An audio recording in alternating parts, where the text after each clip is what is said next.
Hi, everyone. My name is Mia Park, and this is my live interview series called In Response Interviews with Intriguing Internalizers. So, I am in Chicago, and I have been live streaming interviews with interesting people, dear friends and family from all across the world. And these are now, it's also a podcast. So, this interview series is my response to this world, man. It is not a boring time to be a human being in America right now. Got to say that because it is Monday, October 5th, 2020. Global health pandemic, COVID-19. Struggle for racial justice still happening. Climate change. California and the West is still on fire. We have a presidential election in less than a month. And here with us to respond from his deep heart and mind about all those things is all the way from Tennessee, Greg Hardigan. Hey, how you doing, everybody? Hey, Greg. Hi, Greg. Hello. So Greg and I met doing a play 11 years ago. And then from doing that play, we were in a band. And then we're just friends anyway. Like Greg's just an easy guy to get along with. And I think, Greg, your laid backness is really deceiving to actually like you work hard. You know, he's kind of got this wonderful, easygoing attitude, but Greg's a super hard worker. Bicycles everywhere, and I mean everywhere. A playwright, produced plays in so many countries all over the world. We met as actors, so is also a performer, and also like an IT guy. So you kind of got that part of your mind going too. And also a short story writer as well as a playwright. And not really a short story writer. not really but yeah, much. Okay. No, short plays. But I used to write short stories when I was like, in high school and in college. But yeah, it's been a long time since I did that. I wouldn't say okay. that is a thing that I do. Got it. But I think it's the thing I think it's the thing I want you to do because I was like, he writes short stories, or maybe he did. Okay, so that's Greg. Is there any, now that you set me straight about being a short story writer or not, is there anything else you want people to know about you? Yeah, I mean, I'm from the Boston area originally, and I moved to Chicago at the end of 1996 to get into theater. And I did theater for about 20 plus years out there as a writer and occasionally a director, mainly a performer.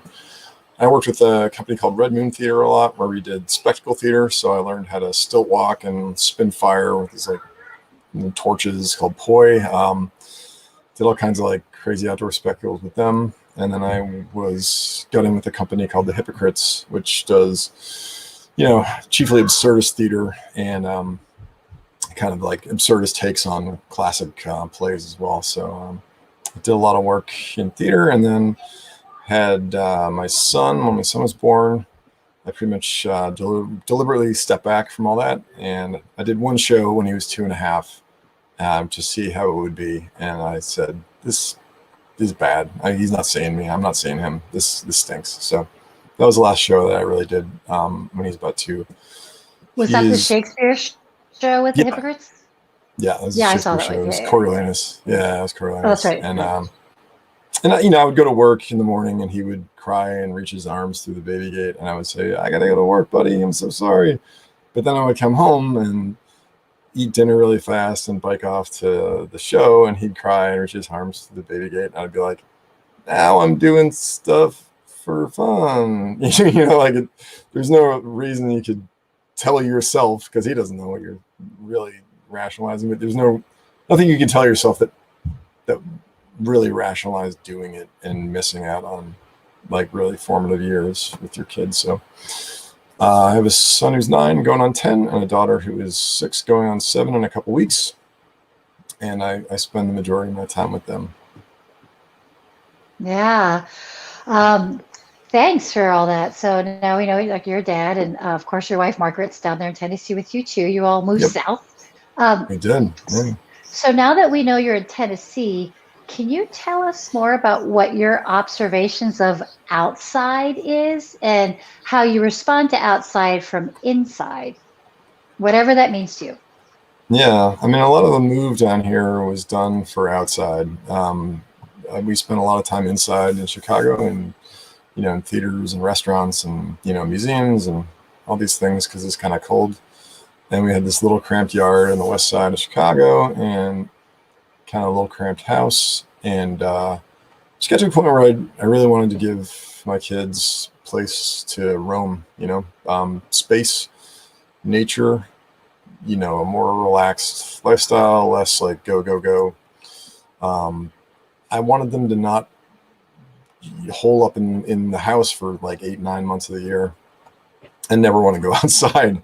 So we found this place in the hills north of Nashville, and it has 11 acres of land, and it has woods, and it has like a pool, and it's, Chicago condo prices for it. And, we kind of saw it and visited it and fell in love with it. And that's how we ended up here. So it was very much about being in the outside and having woods around us. And there's a pond with frogs and turtles, and, there's just a lot of nature here, which is great. Nice. So, what inside of you draws you to nature so much so that you wanted to raise your kids more and more of that, and upload your whole family? Yeah, I don't know. I mean, I think I have a non-religious and very sort of scientific and natural world philosophy about things where, I believe in energy. I believe that, nobody knows what happens when you die. I think if anyone who tells you they know what happens authoritatively when you die is telling you a falsehood. I think it's a big mystery. I think the things that we do know is that everything, all matter and energy that exists currently has always been there and will always be there, because, that equation, matter and energy, can never be created or destroyed.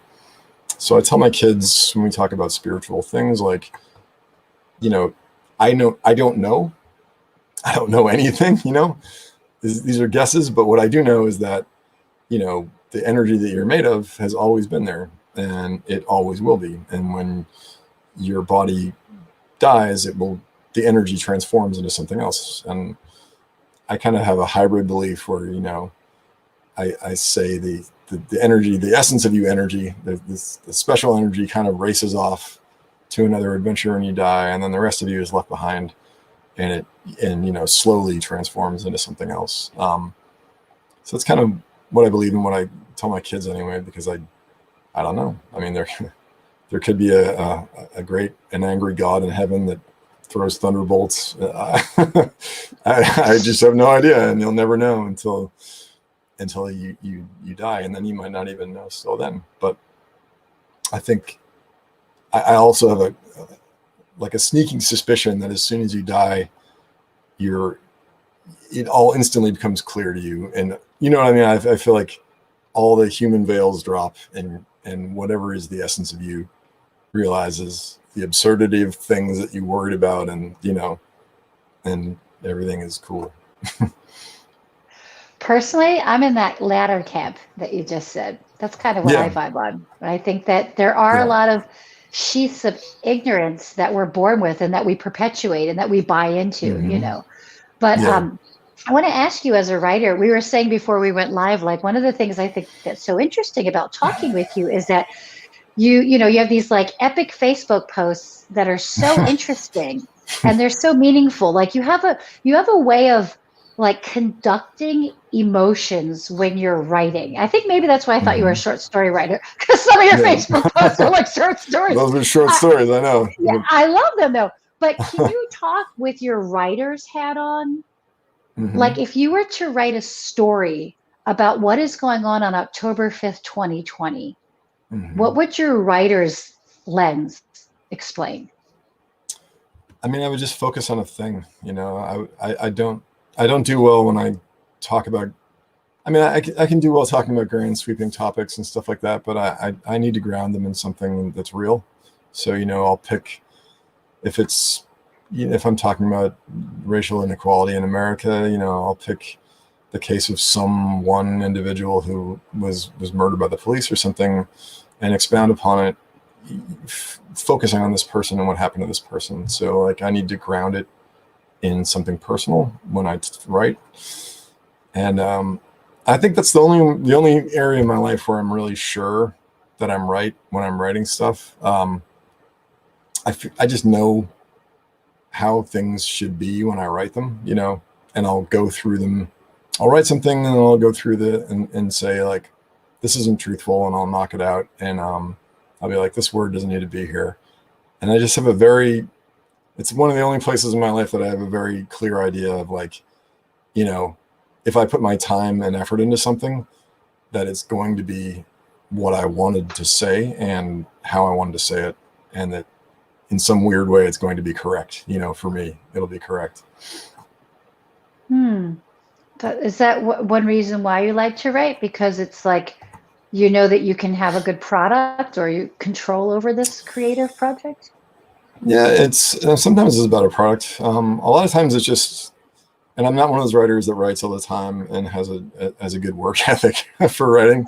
I write when feelings build up in me, and I'll reach a point where I need to say something, or I feel like I need to say something. And that's why I write these like long Facebook posts sometimes. Is a lot of times I'll have, I'm a little isolated out here as well, and I don't have these people to talk to that I used to. I used to do a play and go to the bar afterward and have these long conversations with awesome, creative, like really brilliant people.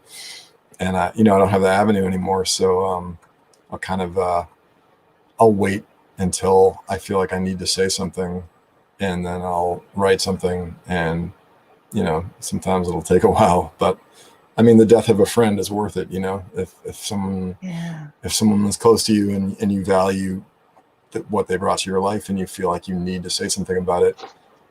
I mean, I'll spend a couple hours writing a Facebook post about someone who I love, and I feel like if you put the work in, if I put the work in, I feel like what comes out is what I want usually. I'll tell you, I think that's a perfect cycle, that if you have an emotion that you want to express and that you spend hours crafting your message, I'll tell you from my end as a receiver of it, like the way that you write is so clear. And like I said, you have a really good command of emotions, whether you realize that or not. As a reader, I always am touched by your very detailed posts. So I think that's a perfect cycle. I think that as an artist, art should be doing that. It should be an expression of what you're feeling, a result of your technique, and emotionally touch your audience. And you're doing that. Thanks. Yeah, I think I also write for myself too, because I don't, as a male in America, I grew up, and not from my parents or anyone in my family, but you grow up with the idea that you don't express emotions unless it's anger, So anger is okay when you're a male, and you'll see this when you do theater. If there's a scene where someone has to cry, men always have tons of problems with that. They can't do these scenes. And women, I've seen women who can cry at the drop of a hat. One of the members of the Hypocrites, Stacy, you'd be like, Jesus, how do you do that? You cry every single time they need you to cry. But men can get super angry in theater really easily. So because of that, I have trouble processing emotions sometimes that, Western society has told me not to process. So like our little dog died in February, and I didn't cry about it, even though we'd had him for a long time and he was quite meaningful. And he paved the way for me having kids. The little relationship that we had was like, okay, I'm gonna be able to do this. But he died, and I was in all business, and we have to bury him, and I hope the kids are okay. And then I wrote a long, Facebook post about it, and I cried while I was writing that, and that was how that was how I was able to kind of access that emotion. And that's sometimes why I write, is to be able to access the stuff that I need to, for myself too. Yeah, the catharsis of all of it. Yeah, well, I've dog sat that dog before. So I'm sorry. Yeah, I know. So, especially as a dad, and I can tell just from knowing you, and again from your social media posts, like you're a very thoughtful dad, and what you were saying, like how you explain energy and life to your kids. Do you what are your thoughts about the future, especially for your children? I don't know. I mean, I feel like I mean, I'm always, I have pessimistic sides to me and stuff like that, but at core, I'm kind of an Anne Frank type person where like, no matter what happens, I always believe in the human race. You know what I mean? I always believe in the general goodness of humanity. And I just feel like most people, even if they fight online or they fight in real life, I feel like, and I wrote a long Facebook post about this. I feel like the human world runs on yes, and I've said this before, where even if it's two people that are about to crash into each other on the highway because they want the same lane and they're honking at each other and swearing at each other, one of them backs off and the other goes in, and that's a yes. That's like, I didn't want to make this work, but I did, and I feel like that's an extreme example. I feel like most human society runs on people agreeing, and finding ways to agree, and when you get people who are fighting online, if you put them in the same room and said, all right, you have to work together in this office, this is your new coworker guy you were fighting with online, they'd find ways to get along. I feel like the division is the lack of connection, human connection. I think that's where most of the division comes from. And if you put people together, they find ways to get along and they find ways to say yes. And that's how I feel hopeful about the future. And I feel like human society is very gradually, but gradually moving toward a more just and more equitable and less racist and sexist place. And I feel like there's this band Frightened Rabbit, and they have this lyric where it says, while I'm alive, I'll make tiny changes to Earth. And I feel like that's kind of my philosophy. Like, you don't have to be Martin Luther King Jr. and change the freaking world, but, make tiny good changes to Earth while you're here. That's great, Greg. That's such an inspirational quote from that band. What was the band? The Frightened Rabbit? Frightened Rabbit. Yeah, it's a Scottish band. Okay. Yeah. Make tiny changes to the earth. I think that giving those messages to your kids in itself is hopeful. Like just keeping it real. Like, this is the world that, like what Mr. Rogers said, look for the helpers, and there's always helpers, right? Yeah. And that's part of making the future better too, is raising your kids to realize that they have a responsibility and a stake in the future of the human race. It's just don't be a jerk. Don't throw trash. Don't throw trash. Don't be a jerk. Don't call people. Yeah, exactly.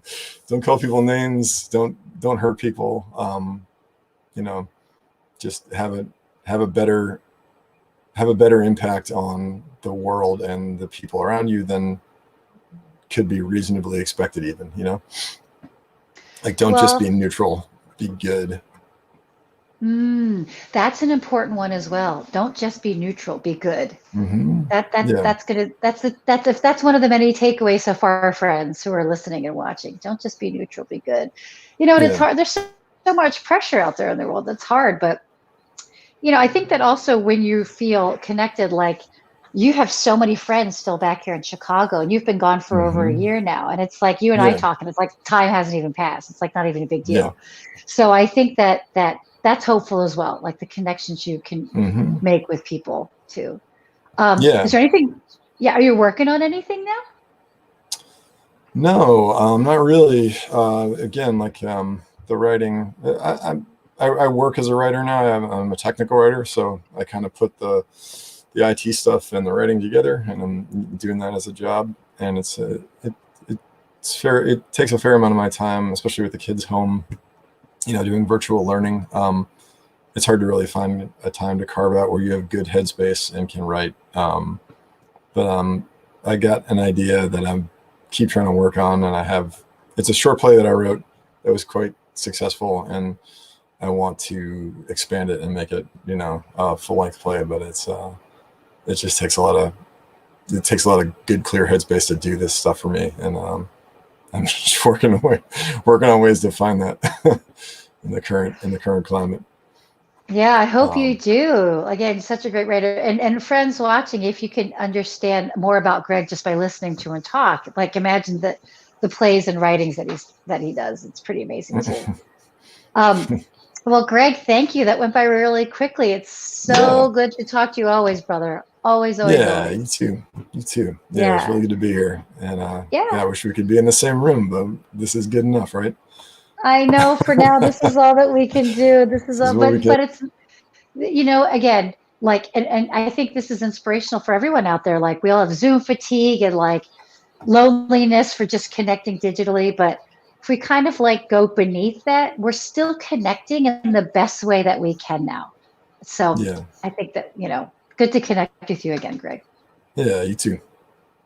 Cool. So thanks for watching, everyone. Again, I'm Mia Park, and this is In Response, Interviews with Intriguing Internalizers. And if you like this interview series that's now a podcast, you can go to my website, miapark.com, and listen to it as a podcast on all your favorite podcast places. And you can become a patron of me and my team, and that's patreon.com/miapark. All right, G, take care, darling. See you soon. You too. All right. Bye, everyone.